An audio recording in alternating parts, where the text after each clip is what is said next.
janda yang saya rekrut tidak semuanya dia bisa menghasilkan uang. Ada LC.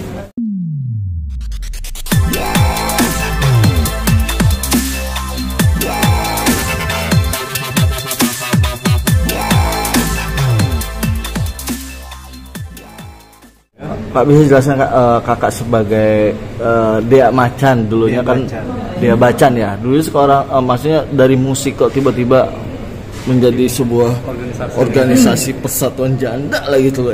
Gimana ceritanya Kak? Oh bisa seperti itu? Iya, ceritanya panjang kali lebar, tapi saya akan membahas intinya saja.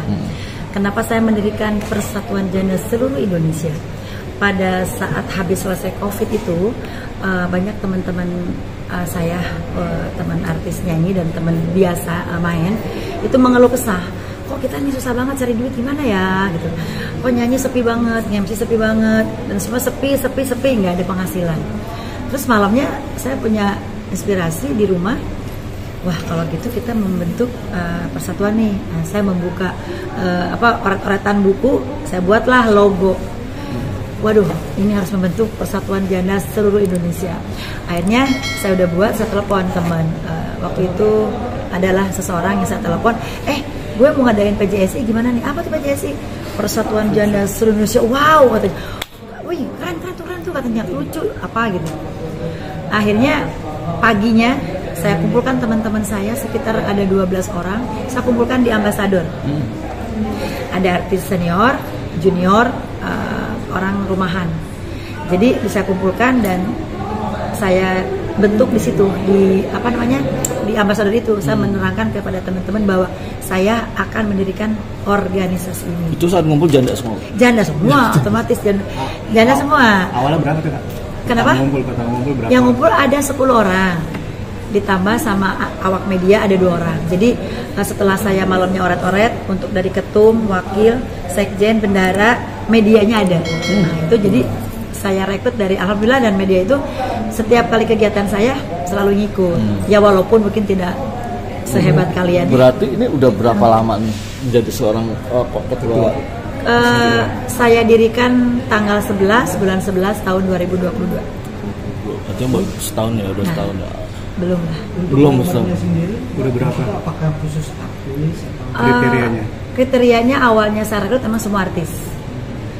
Wajib untuk di pusat, karena kan kalau udah terbentuk organisasi ini kan ada pusat gitu kan, itu 50 semuanya janda. Mungkin saya sebutkan untuk ketumnya saya sendiri, Bendara Umum Mega Mustika, wakil bendara Nini Chandra Srimulat, ya ada sekjen Kirana, wakilnya Rahma Julia, artis juga. Kemudian kebetulan dewan pakar yang saya pilih yaitu Mbak Berbi Kumalasari. Oh, Berbi masih dewan pakar. Oh, dewan pakar. Karena janda. Itu memang artis, ada sebagian artis, ada sebagian dari kalangan pembisnis juga. Ada, ya ada. Jadi selain artis juga ada dari media, dari orang rumahan, tapi pengusaha. Program-programnya sendiri seperti apa? Karena kita tahu kan namanya janda itu kan miring. Gimana? Program-program sebenarnya gimana? Untuk para janda jangan khawatir, jangan takut, jangan gengsi, jangan malu. Pokoknya jadi janda tetap harus strong. Programnya saya udah ngadain beberapa kegiatan. Yang pertama kali saya mengadakan kegiatan donasi untuk Cianjur. Saya rekrut janda-janda berkebaya di jalanan, pakai musik, kita donasi. Alhamdulillah dapat sekian. Kita langsung 5 orang, saya plus anggota ke Cianjur dengan nyetir sendiri, semua serba sendiri. Habis itu besoknya ngadain lagi kegiatan janda berbagi sarung. Janda berbagi sarung. Yes. Jadi janda berbagi sarung, waktu itu takjil dan kalender. Kenapa kami membuat tema seperti itu? Memang banyak bapak-bapak yang nanya, kenapa berbagi sarung? Gak mau kena. Karena kami pun sebagai janda butuh pemimpin, butuh seorang pemimpin. Arahnya kan ke sana, tujuannya. Ada programnya yang berikutnya. Dalam waktu dekat ini, doakan saja, insya Allah saya akan mengadakan santunan untuk 200 janda yang tidak mampu. Di daerah? Dalam Bekasi. Terus kemudian lagi nanti kita bulan Juli mulai ada pelatihan untuk para janda, anggota dulu ya, belum janda yang di luar.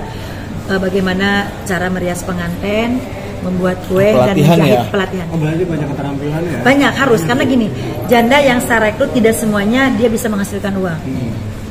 Ada LC, sekalipun maaf ya dunia malam, saya rekrut supaya kita didik, kita latih mencari uang, jangan hanya karena dia dunia malam taruh LC gitu ya. Jadi kita didik untuk cara bisa untuk membuat semuanya di situ program. Untuk umur janda-jandanya kira-kira bebas atau gimana? Iya. Umurnya itu paling itunya di 25 tahun. Kenapa? 25 tahun. 25 tahun sama 40 ya. Maksudnya 25 sampai 40 ya masih produktif untuk di pusat. Ya nantinya untuk yang tua-tuanya sih kita arahkan lebih ke pengajian untuk ke akhiratnya nanti kalau yang tua-tua. Tapi memang ada gitu. Ada. Maksudnya kan biasanya janda-janda itu semuanya cantik doang biasanya diambil. Tiba-tiba yang nenek-nenek bilang janda juga kayak gitu, terlantar kayak gitu. Tapi ada juga program seperti itu. Ada. Terima Jadi ada. Makanya kenapa sekarang saya mengadakan donasi untuk 200 janda yang usianya di atas 50. Tidak boleh yang muda, tidak boleh. Dan itu pun hasil survei saya belusukan itu jandanya pun yang betul-betul sangat membutuhkan. Karena kan janda sekarang banyak yang masih janda yang masih oke, kita nggak kami santunin. Kami kasih pelatihan aja kalau yang masih kuat. Kan ya sempat ada cibiran gak sih, janda tuh, gue deketin nama artis sama gitu. Suka iseng gak sih ada orang iseng gitu? Pertama mungkin namanya waktu saya ngadain acara di kecamatan, ibu-ibu pada miring. Ih, kok katanya sama? Iseng gimana? Tahu. Nah, ketika banyak anggota yang saya rekrut, dia bingung, saya nggak mau, ngapain jadi janda, aku bangga banget gitu. Setelah saya kasih pengarahan, saya kasih pengertian, dan akhirnya sekarang mereka itu yang tadinya nggak mau jadi begitu semangat karena program kami itu sangat jelas dan sangat membantu. Karena selama ini saya pribadi ngadain acara santunan yatim, kalau sekarang nggak, santunan janda yang tidak mampu. Organisasi kakak ini kan dibilang perempuan ya, ada izin dari dengan keperempuan ini ke Dewan Perempuan kayak gitu. Ada izin kayak gitu nggak kak? Biasanya kalau maksudnya izinnya ke lebih mana nih? Izin untuk menjadi dewan atau kita legalitas? Legalitas. Oh iya. Legalitas. Jadi makanya sebelum legalitas kami sudah bergerak pelan-pelan.